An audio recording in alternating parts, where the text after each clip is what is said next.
নমস্কার। আমি একটি স্বরচিত কবিতা পাঠ করে শোনাচ্ছি। বাংলা ভাষা। বাংলা ভাষা শত শত শহীদের রক্তের শপথে রাঙা। বরকত, রফিক, সালাম, জব্বার, শফিউর ও আরও অনেক নাম না জানা প্রাণের অক্ষরমালা। বুকে জেগে আছে যার সূর্যের উত্তাপ, অধিকার ছিনিয়ে নেওয়ার মিছিলে স্লোগানে। এ ভাষায় অমল কেতকী গন্ধ মায়া লেগে আছে। লালনের গানে ঝরে সহজিয়া সুর, ভাটিয়ালি গানে গানে দাঁড় টানে মাঝি। চাষার লাঙলে মাটি ঝুরো ঝুরো হলে অক্ষরের বীজ বোনা হয়।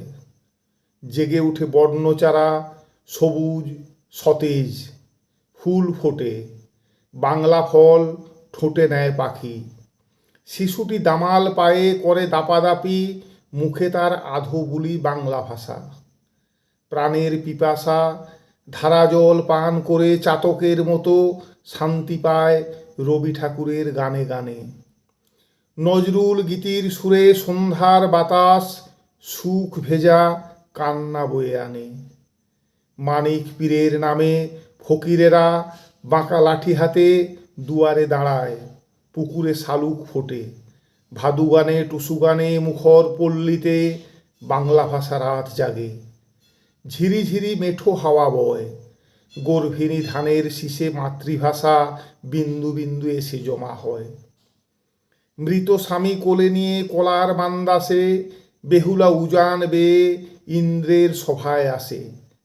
পায়ে বেঁধে ছলো ছলো বাংলার নূপুর, বিরল বিভঙ্গে নাচে, চোখে ঝরে অশ্রুর প্লাবন। লেখা হয় মনসামঙ্গল, বেদনার অকাল শ্রাবণ। ও কাগা বলবি রে মায়ের কাছে, তোর বেহুলা যায় গো জলে ভেসে। উথাল পাথাল সুরে নদীর সজল চরে নতমুখী কাশ ফুল ফুটে ওঠে বাংলা ভাষা হয়ে। নমস্কার।